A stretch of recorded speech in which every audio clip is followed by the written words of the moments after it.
Hey everybody, I'm here to talk to you a little bit about the inflation we're experiencing out there. The inflation of June 2022. And how I'm going to do this is I'm going to use some academic models. You see, I'm a macroeconomics teacher, so I'm going to use some of those academic models we have for macroeconomics to explain it. The tool I'm going to focus on in this particular video is called the aggregate supply, aggregate demand model, okay? ASAD model, aggregate supply, aggregate demand. It's a little bit like the supply and demand model, but it's really been revamped for macroeconomics, and it's going to do a pretty good job of explaining a lot of the things we're experiencing. But it's also going to have some downside, and I'm going to point out some of those downsides. And we've got some other models that might actually give us some better insight into what's happening. But here's the deal. What is inflation? Okay, inflation generally is just a rise in what we call the price level. Now notice on our model, we've got this thing called the price level. Now, what is the price level?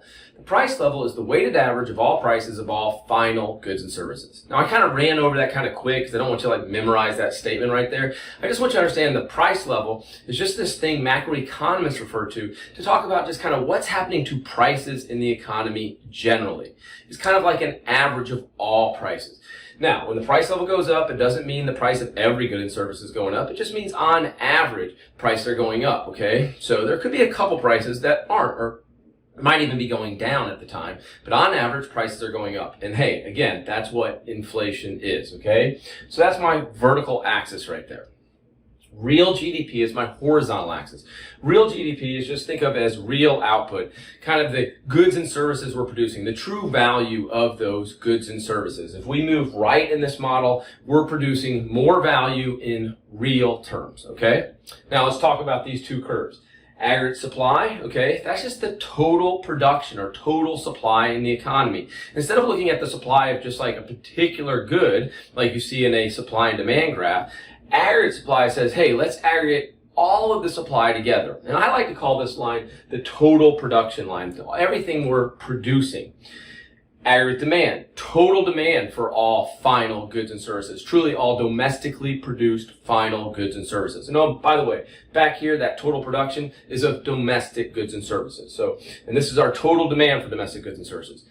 Aggregate demand, I like to call the total spending line. So let's do that again. Aggregate supply, total production line. Aggregate demand, total spending line. Total spending in the economy at large. Again, this is a macroeconomics model, and in macroeconomics, we're looking at the economy as a whole, okay? We're not looking at individual markets, we're looking at the economy as a whole. So, let's get to inflation. What I like to say is what's the cause of inflation? At the foundation, the cause of inflation is basically when demand or quantity demanded is exceeding the quantity supplied for a lot of goods out there at current prices. So let me say that again. Just when do we get inflation, okay? We get inflation when the quantity demanded is greater than the quantity supplied for a lot of goods out there. Not just one good, but generally a lot of goods, because when we're talking about the price level, again, we're talking about all prices that are out there, okay? Now, how do you get inflation? There's generally two ways we're going to get this situation where the quantity demanded is exceeding the quantity supplied for a lot of goods and services. One is called demand pull inflation. It's when demand is pulling up prices, okay? So what we talk about when we say demand pull inflation is we're really saying aggregate demand pull inflation. It's when this AD curve is shifting right. And just in your mind's eye, shift that curve to the right, and you'll see the intersection point between the two curves, which is where we should always be generally gravitating in our economy. Shift that thing to the right, and you'll see that price level going up. Again, that's demand pull inflation. There's another type of inflation called cost push inflation. Cost push inflation. That word cost in cost push inflation is talking about the cost of production. So remember, this is our total production line. When the cost of production is rising, okay, think of this curve going up, even though I don't really like to talk about the AS going up and down. When it goes up, the average supply curve is what economists would say shifting left. So when costs go up, it causes the average supply curve to shift left. It causes us to produce less at every single price level. Now, again, in your mind's eye, shift that aggregate supply curve to the left, and you'll see that price level go up. So, what is inflation, or when do we get inflation? The main cause, quantity demanded, greater than quantity supplied for a lot of prices. or for a lot of goods, sorry. When do we get inflation? Either demand pull inflation, you'll get the situation QD is greater than QS, or cost push inflation. You'll also get the same situation of QD being greater than QS in both of those situations. So let's go look at June 22 inflation. What's going on? Well, aggregate demand, our total spending line is absolutely shifted to the right, okay? Why has it shifted to the right? One reason, government stimulus. We've done a lot of stimulus. We've given a lot of money to households, and we've done a lot of other types of stimulus. So we've had plenty of government stimulus. Number two, the Fed, or our central bank, has kept interest rates super low for a long period of time, which has also stimulated a lot of spending. Number three, households have saved during the pandemic era, and they have what's called bent up demand, okay? They're ready to go spend right now, and they are spending because they've kind of pulled back for a couple of years. So, many different reasons, but those are some of the big ones. Aggregate demand has certainly shifted to the right. So aggregate demand is over there. Now what I'm going to do here is I'm going to dash this one up because this one doesn't even exist anymore. The aggregate demand is gone. But it's good to kind of have a little remnant to kind of see a couple really important things. Here's what I want you to see right off the bat. Okay, remember, this AD curve is gone. We're now over there. But at that price level, at that old price level original, this horizontal distance is where the price level hits the AS curve. So that's total production. But this horizontal distance is total spending. So total spending is much more than total production at the original price level. And guess what? That's quantity demanded being more than quantity supplied for a lot of goods out there, causing the price level to go up, right? We've got a lot of shortages. You got more spending than production. Hey, price level's going to go up because of all the shortages out there. But that's not the full story, right?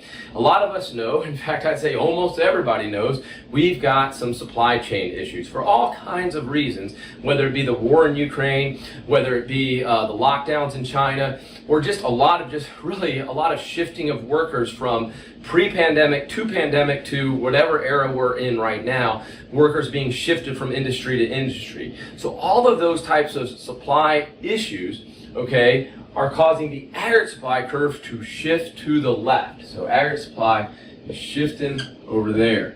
So again, I've got to do one of those erase lines, right? So erase that guy right there.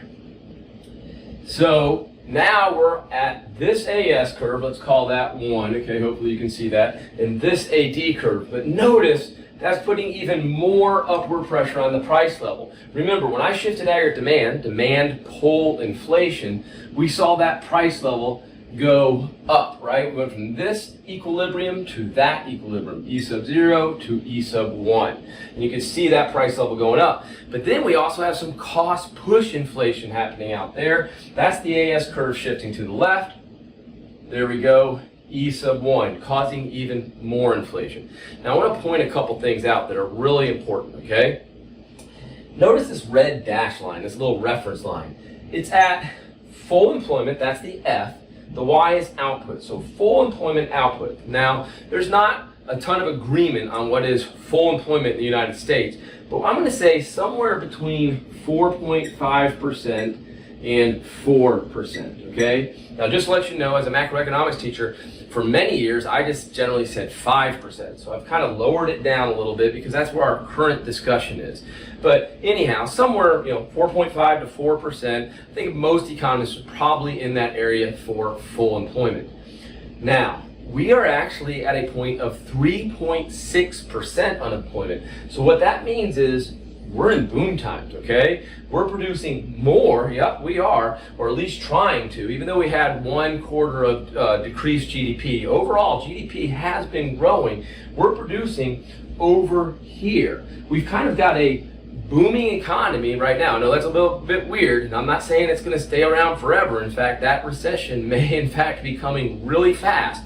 But at this moment in time, unemployment at 3.6 is really hard not to say that there's not a booming aspect to our economy. Remember, demand is strong, right? Total spending is strong. So we're right there. Now, where do we kind of want to be? We want to be on that red dashed line. Think of that as the Goldilocks area. We actually don't want our economy to be too hot because of inflationary issues, nor, of course, do we want to be busting, right? We don't like the recessions. We don't like the unemployment that goes around with that. But we're kind of right there, okay? Which leads us to what can we do when we are at that point. And the number one way we are fighting inflation right now is with the central bank, our Fed, raising interest rates, basically doing what's called monetary policy, okay? They're using their policy tool, monetary policy, basically trying to control interest rates in the economy to fight off inflation.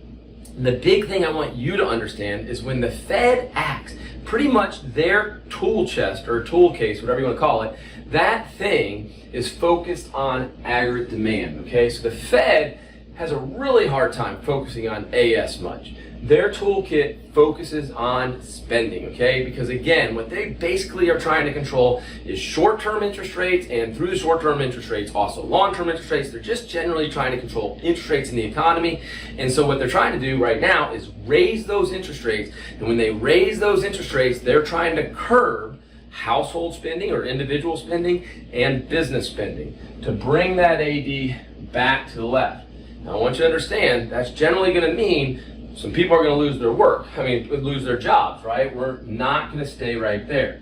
Now, the hope is that they're going to be able to bring that AD back right here. And in the meantime, some of those supply chain issues will get resolved, okay?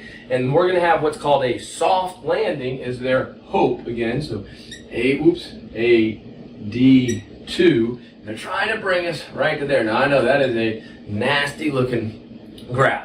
Now, I want you to understand, there's some problems in this model, okay? One of the big problems I'm going to talk about in the next video is it can show inflation and deflation, but not this thing called disinflation, which is kind of what the Fed's going for, which is this idea of taking a elevated inflation rate and bringing it down, not causing deflation. They don't want prices to actually go down. That's actually not their goal. They actually just want the inflation rate to come down, and the inflation rate coming down but remaining positive is called disinflation. And I've got a better model than the ASAD model to show you that. Now again, I'm not saying this is what's going to happen. I'm saying this is what's happened at E1 for the most part right now, June 2022. Fed's trying to bring us here, soft landing. They're trying. Who knows if they will. Stay tuned for the next video. Thanks for tuning in.